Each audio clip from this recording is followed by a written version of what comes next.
അമ്മ മാതാവിന്റെ മാധ്യസ്ഥത്തിൽ പ്രാർത്ഥിക്കുന്ന തീരാവേദികള് വിട്ടുമാറാൻ വേണ്ടി അമ്മ മാതാവിന്റെ മാധ്യസ്ഥത്തിൽ പ്രാർത്ഥിക്കുന്ന ജോലിയില്ലാത്തവര്, സാമ്പത്തിക ബാധ്യതയുള്ളവര്, ജീവിതം മടുത്തവര്, തീർന്നവര്, എല്ലാ വാതിലും അടഞ്ഞു പോയവര് തുറക്കപ്പെടാൻ വേണ്ടി ഉടമ്പടി എടുത്ത മുഴുവനും ആവശ്യങ്ങളുടെ മേലും ദൈവത്തിന്റെ കൃപ ചൊരിയാൻ വേണ്ടി എല്ലാ അടഞ്ഞുപോയ വാതിലുകളും, എല്ലാ തരത്തിലുള്ള തടസ്സങ്ങള്, ജോലിക്കുള്ള തടസ്സങ്ങള്, വിസയ്ക്കുള്ള തടസ്സങ്ങള്, പഠനത്തിനുള്ള തടസ്സങ്ങള്, സാമ്പത്തിക വരുമാന തടസ്സങ്ങള്, ആധ്യാത്മിക മുന്നേറ്റ തടസ്സങ്ങള്, രോഗത്തിന്റെ എല്ലാവിധ ആവശ്യകതകളും യേശു ക്രിസ്തുവിന്റെ ഉന്നതമായ നാമത്തിലെ അമ്മ മാതാവിന്റെ മാധ്യസ്ഥത്തില് സൗഖ്യം പ്രാപിക്കട്ടെ, തടസ്സങ്ങൾ മാറട്ടെ. യേശുവേ സ്തോത്രം. Hallelujah hallelujah hallelujah hallelujah. യേശുവേ നന്ദി, യേശുവേ സ്തുതി. Hallelujah hallelujah. യേശു ഉടമ്പടി നിബന്ധനകൾ പാലിക്കുന്നതിലൂടെ പ്രാർത്ഥിക്കുന്നു. സദയം തുടേണേ സുഖമായി എൻ്റെ ഉള്ളം അരികിൽ വരേണേ സദയം തുടേണേ സുഖമായി എൻ്റെ ഉള്ളം. മക്കളെ, ചരിത്ര യാഥാർത്ഥ്യങ്ങളുടെ മുമ്പിലാണ് നമ്മൾ നിൽക്കുന്നത്. നിങ്ങളൊന്ന് പ്രാർത്ഥിച്ച്, കർത്താവേ, കർത്താവേ, പരിശുദ്ധ അമ്മേ, പരിശുദ്ധ അമ്മേ ആശ്രയിച്ചുകൊണ്ട് അമ്മയുടെ മാധ്യസ്ഥത്തിലെ ഞങ്ങൾ അങ്ങയോട് പ്രാർത്ഥിക്കുന്നു. അപ്രതിരോധ്യമായ അങ്ങ് പോലും നിഷേധിക്കാതിരുന്ന നിഷേധിക്കാമായിരുന്നിട്ട് അമ്മയുടെ വാക്ക് മാനിച്ച അമ്മയുടെ മാധ്യസ്ഥത്തിലെ ഞങ്ങൾ ചെയ്ത ഉടമ്പടി പ്രകാരം വെച്ചിരിക്കുന്ന മുഴുവൻ വിഷയങ്ങളുടെ മേലും ദൈവികമായ ലഭിക്കട്ടെ. ദൈവനാമത്തിന് മഹത്വം ഉണ്ടാകട്ടെ. Hallelujah hallelujah hallelujah. യേശുവേ നന്ദി. Hallelujah hallelujah hallelujah hallelujah hallelujah hallelujah. യേശുവേ സ്തുതി. ഹല്ലേലൂയ. യേശുവേ ആരാധന. വരേണേ സദയം തുടേണേ സുഖമായിടും എൻ്റെ ഉള്ളം. അരികിൽ വരണമേ, അരികിൽ വരേണേ സദയം തുടേണേ സുഖമായിടും എൻ്റെ ഉള്ളം. എൻ്റെ മക്കളെ, വീണ്ടും വിവാഹം ഒത്തുവരാത്തവര്, മക്കളില്ലാത്തവര്, ജോലിയില്ലാത്തവര്, കുടുംബത്തിൽ സമാധാനമില്ലാത്തവര്, ഭാഗോടമ്പടി നടക്കാത്തവര്, പല പല മരുന്ന് കഴിച്ചിട്ടും ഓപ്പറേഷൻ കഴിഞ്ഞിട്ട് പോലും രോഗം വിട്ടുമാറാത്തവര്, എല്ലാ തരത്തിലും ഒന്ന് ഈടറവായി പോയി ഒരു അനക്കവുമില്ലാതെ, ഒരു ഫയലിന് ഒരു അനക്കമില്ലാതിരിക്കുന്നവരെ ഇനി എന്ത് ചെയ്യണം, എങ്ങനെ ജീവിക്കും, ആരോട് പറയും, ഒന്നും അറിയാൻ പാടില്ലാതെ മാനസികമായ മരയിപ്പ് വന്നു പോയവരുടെ മേലെല്ലാം മാതാവിന്റെ മധ്യസ്ഥത്തിൽ ദൈവിക കൃപ ഉണ്ടാകാൻ വേണ്ടി ശ്രദ്ധിക്കട്ടെ.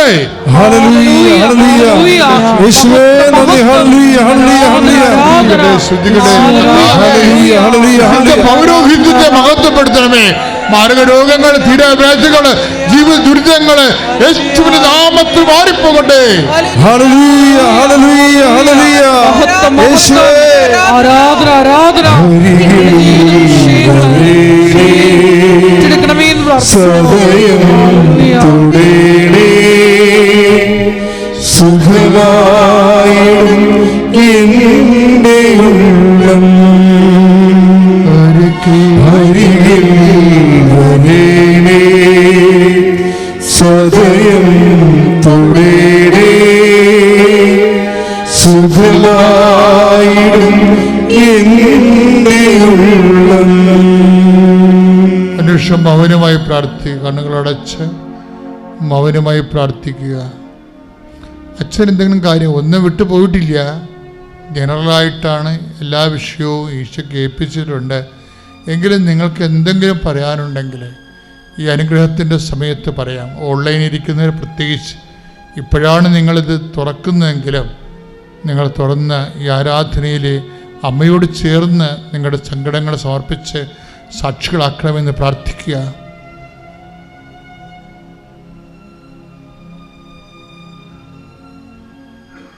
നമുക്ക് എന്ത് വേണമെങ്കിലും ചെയ്ത് ദൈവത്തെ സ്നേഹിക്കാം. നമുക്ക് എന്ത് വേണമെങ്കിലും ചെയ്ത് ദൈവത്തെ സ്നേഹിക്കാം. പക്ഷെ ഉടമ്പടിയിൽ വരുമ്പോൾ എന്താ പ്രശ്നം ഇരിക്കണത്? നമ്മൾ തനി കർത്താവ് പറഞ്ഞ വാക്കുകൾ മാത്രം എടുത്ത് ആ വാക്കുകൾ തന്നെ എടുത്തിട്ടാണ് ദൈവത്തെ സ്നേഹിക്കുന്നത്. അതുകൊണ്ട് എന്താ പ്രശ്നം? കർത്താവ് ഒന്ന് ദൈവം മഹത്വപ്പെടുന്നു, രണ്ടാമത് എന്താണ്? അനേകരുടെ ജീവിതത്തിൽ നിന്ന് പാപം ഒഴിഞ്ഞു പോകുന്നു. നിങ്ങൾ മൂലം അനേകരെ വിശുദ്ധീകരിക്കുന്നു. അത് കർത്താവിൻ്റെ വിശുദ്ധമായ രക്തത്തോടുള്ള നിങ്ങളുടെ ഐക്യദാർഢ്യമായി മാറുന്നു. നിങ്ങൾ കർത്താവിൻ്റെ പ്രേക്ഷിതയായി മാറുന്നു. നിങ്ങൾ നിത്യത കൊയ്യുന്നു. അതായത് why we are following Mary, അമ്മ എന്തുകൊണ്ടാണ് ഫോളോ ചെയ്യണത്? ഒരു കാരണം എന്തൊക്കെ? അതായത് അമ്മയ്ക്കൊരിക്കലും അനുദപിക്കേണ്ടി വന്നിട്ടില്ല. ഞാൻ അമ്മയിൽ നിന്ന് പഠിച്ചൊരു സംഭവമാണ്. അമ്മയുടെ വിജയം അതാണ്. അമ്മയ്ക്ക് എല്ലാ അപ്പോസ്തലന്മാർക്കും അനുദപിക്കേണ്ടി വന്നിട്ടുണ്ട്, ഇല്ലേ? പത്രോസ് അനുദപിച്ചു, തോമാശ്ലീഹ അനുദപിച്ചു, പൗലോസ് അനുദപിച്ചു. പക്ഷെ അമ്മ അനുദപിച്ചിട്ടില്ല. അമ്മയ്ക്ക് അനുദപിക്കേണ്ട ഒരു ആവശ്യം അമ്മ ഉണ്ടാക്കിയിട്ടില്ല. അതെന്തുകൊണ്ടാണ്? ആ ഒരൊറ്റ കാര്യം ചിന്തിച്ചാൽ മതി, നമുക്ക് ദൈവത്തിൻ്റെ പൈതലായിട്ട് ജീവിക്കാൻ പറ്റും. ഇപ്പം തന്നെ ഉദാഹരണത്തിന് take the word of God, Matthew 26:75. ശ്രുതികട ഹല്ലേലൂയ.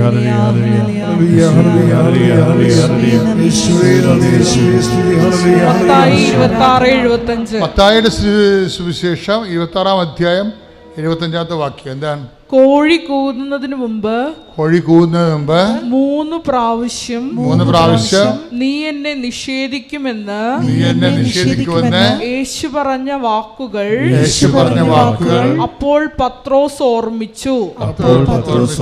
അവൻ പുറത്തുപോയി ഹൃദയം നൊന്തു കരഞ്ഞു. വകുപ്പുണ്ടാക്കി കണ്ട കരയാൻ. അതായത് ഏറ്റവും ടോപ്പായിട്ട് പാറ പോലെ ഉറച്ചു നിന്ന പത്രോസിന് പോലും അവസാനം സ്വന്തം പാപത്തെ ഓർത്ത് കരയേണ്ടി വന്നിട്ടുണ്ട്. ഇതൊരവസരമാണ്. നിൻ്റെ കരുത്തെന്ന് പറയണത് പാപത്തെ ഓർത്ത് കരയാത്ത അവസ്ഥകളുടെ എണ്ണം കൂടുതലാണ്. ഒരു ആത്മീയ കരുത്തെന്ന് പറഞ്ഞാൽ അതാണ്. ഒരു വ്യക്തിക്ക് നിങ്ങൾ ഓരോ ദിവസം ചെല്ലുന്തോറും നമ്മൾ ആത്മീയമായിട്ട് കരുത്ത് പ്രാപിക്കുകയല്ലേ. അപ്പോൾ ആത്മീയമായ കരുത്തെന്ന് പറഞ്ഞാൽ എന്താണ്? അനുതാപം ആവശ്യമില്ലാത്ത ഒരു അവസ്ഥയിലേക്ക് നമ്മൾ കുതിക്കുന്നതാണ് ആത്മീയ കരുത്ത്. ഇപ്പോൾ സെൻറ്റ് തോമസിൻ്റെ അവസ്ഥ എന്താ? സെൻറ്റ് തോമസും ഇതുപോലെ അവസാനം പട്ടാക്കി പറഞ്ഞാണ് പിരിയണത്. എന്താ? അതായത് 20-28 യോഹന്നാന്റെ സുവിശേഷം. ശ്രുതികട്ടെ.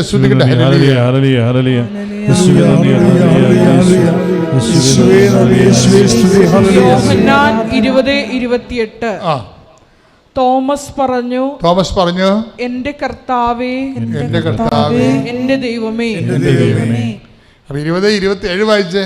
അവൻ തോമസിനോട് പറഞ്ഞു, നിന്റെ വിരൽ ഇവിടെ കൊണ്ടുവരിക, എന്റെ കൈകൾ കാണുക.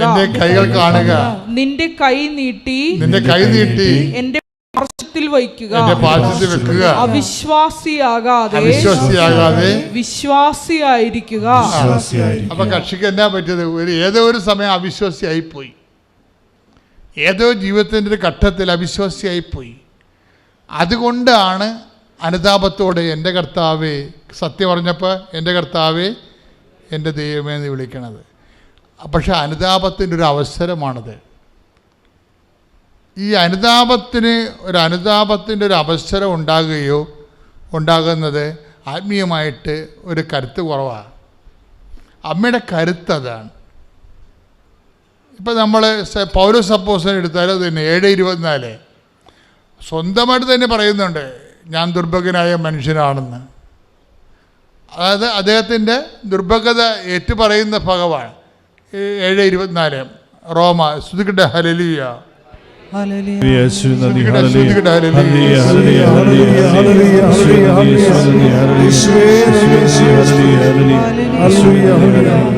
റോമ 7:24. റോമ 7:24. ഞാൻ ദുർഭകനായ മനുഷ്യൻ. ഞാൻ ദുർഭകനായ മനുഷ്യൻ. മരണത്തിന് അധീനമായ ഈ ശരീരത്തിൽ നിന്ന് എന്നെ ആര് മോചിപ്പിക്കും?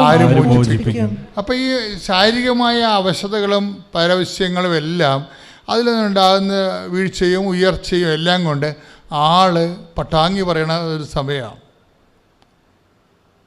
ഞാൻ എന്തായാലും നിങ്ങളുടെ മുമ്പിൽ വരുന്നത്, ഇങ്ങനെ ഒരു ഡയലോഗ് അമ്മയുടെ ജീവിതത്തിൽ നിങ്ങൾ കേൾക്കത്തില്ല. അതാണ് കരുത്തെന്ന് പറയുന്നത്, ആത്മീയ കരുത്തെന്ന് പറയുന്നത്. മരിയൻ ഉടമ്പടി എടുക്കുന്നവർ ഓരോ സമയം ചെല്ലുന്തോറും ഓരോ ഉടമ്പടി പുതുക്കുന്നതനുസരിച്ചുകൊണ്ട് നിങ്ങൾ കരുത്ത് പ്രാപിച്ചുകൊണ്ടിരിക്കണം. ഓരോ ഉടമ്പടി പുതുക്കുന്നതനുസരിച്ചിട്ട് നിങ്ങളെ അപ്പോൾ നിങ്ങൾക്ക് ആത്മീയമായ കരുത്തെന്ന് പറയുന്നത് എന്താണ്? അനുതാപത്തിൻ്റെ അവസരങ്ങളുടെ എണ്ണം കുറയുന്നതനുസരിച്ച് കൊണ്ട് ആത്മീയ കരുത്തുണ്ടായിക്കൊണ്ടിരിക്കും. പിടികിട്ടിയ ആത്മീയ കരുത്ത് പ്രാപിക്കണമെന്ന് നമ്മൾ എല്ലാവരോടും പറയും. എന്താണ് ആത്മീയ കരുത്ത്? അനുതാപത്തിൻ്റെ അവസരങ്ങളുടെ എണ്ണം കുറയുന്നതനുസരിച്ച് കൊണ്ട് ആത്മീയ കരുത്ത് പ്രാപിച്ചുകൊണ്ടിരിക്കും. കാര്യം അമ്മയ്ക്ക് അനുതാപത്തിൻ്റെ ഒത്തിരി അവസരങ്ങളുണ്ടായി. പക്ഷെ കൈകാര്യം ചെയ്യുന്ന രീതി എന്ന് പറഞ്ഞ ഇടിവെട്ട് രീതിയാണ്. ഞാൻ എന്താണ് ഇവിടെ വിട്ടുപോകാത്ത നിൽക്കണമെന്ന് ചോദിച്ചാൽ ഈ ഒരു സംഭവമാണ്. ശ്രുതികട്ടെ ഹല്ലേലൂയ.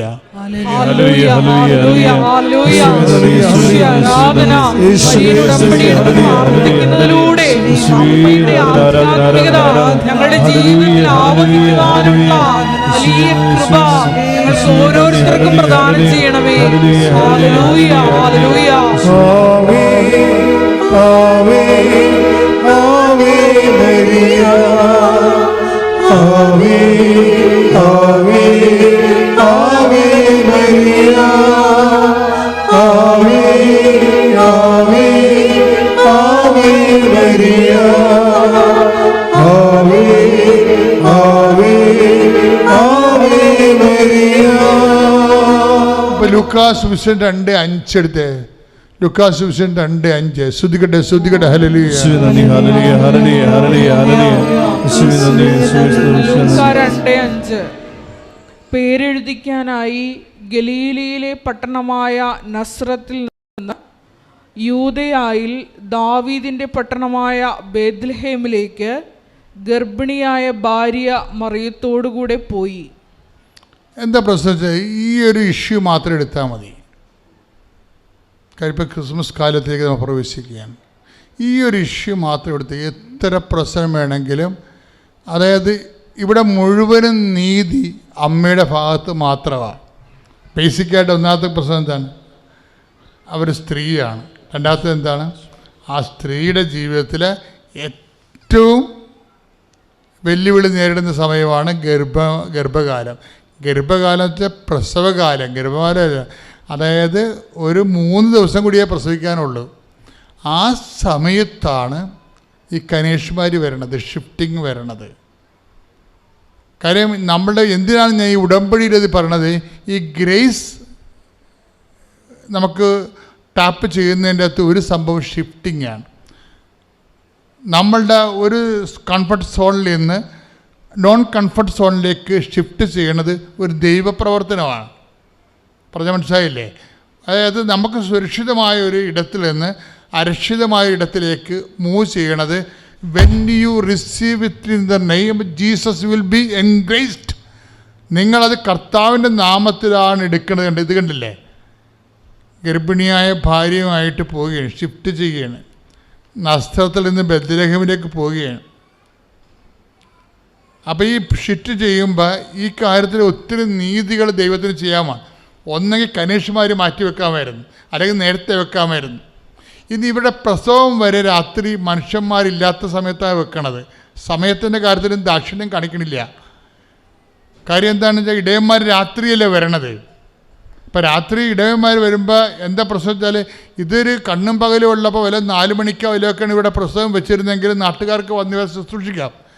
ആർക്കും ശുശ്രൂഷിക്കാൻ പറ്റാത്ത മനുഷ്യന്മാരെല്ലാം ഉറങ്ങി സ്വന്തം ബന്ധുക്കളും സ്വന്തപ്പെട്ടവരിൽ നിന്നൊക്കെ മാറ്റി ഇവരോട് മാക്സിമം ക്രൂരതയാണ് ചെയ്യണത്. ഈ ക്രൂരത ചെയ്യുമ്പോൾ ഒരു പ്രാവശ്യം പോലും ഔസേപ്പിതാവിനോടോ ദൈവത്തോടോ ഇവർ മിണ്ടത്തില്ല. കാര്യം എന്താണെന്ന് അറിയാം, അങ്ങനെ മിണ്ടിയിരുന്നെങ്കിൽ ഇവർക്ക് അനുദപിക്കേണ്ടി വന്നേനും. That's my point. പ്രേക്ഷിത പ്രവർത്തനം എന്ന് പറയുന്നത് ഇവിടെ നിന്ന് വാങ്ങിച്ചുകൊണ്ട് പോകുന്ന പത്രം ഞാൻ എല്ലാവർക്കും കൊടുക്കും. പിന്നെ എൻ്റെ ഞാനിവിടെ ഉടമ്പടിയിൽ വെച്ചിരുന്ന ഒരു കാര്യമാണ്, എനിക്കൊരു നല്ലൊരു ജോലി വേണമെന്ന്. എനിക്ക് മാതാവ് 8 മാസമായി ഞാനൊരു ജോലിയിൽ കയറിയിട്ട്. അപ്പം ഞാൻ 10 വർഷത്തോളം ഈ അഖണ്ഡ ജപമാലയിൽ പങ്കെടുക്കുമ്പോഴും ഞാൻ ഓർക്കും, എനിക്ക് എന്നെങ്കിലും ഒരു വണ്ടി ആളുകളെ അഖണ്ഡ ജപമാലയിൽ പങ്കെടുപ്പിക്കാൻ പൈസയൊന്നും വാങ്ങിക്കാതെ ഇഷ്ടമുള്ള എല്ലാവരെയും എനിക്കിവിടെ കൊണ്ടുവരണമെന്ന് ആഗ്രഹം ഉണ്ടായിരുന്നു. കഴിഞ്ഞ ഒക്ടോബറിലെ അഖണ്ഡ ജപമാലയിൽ ഒരു വണ്ടി ആളുകളെ എനിക്കിവിടെ കൊണ്ടുവരാൻ സാധിച്ചു. പിന്നെ രോഗികളായി കിടക്കുന്ന ആൾക്കാരെ പോയി സന്ദർശിക്കും. എന്നാൽ കഴിയുന്ന രീതിയിൽ ഞാൻ അവരെ സഹായിക്കും. എല്ലാ ദിവസവും ഞങ്ങൾ 4 പേരും മുടങ്ങാതെ എല്ലാ ദിവസവും പള്ളിയിൽ പോകും. 2 ആഴ്ച കൂടുമ്പോൾ കുമ്പസാരിക്കും.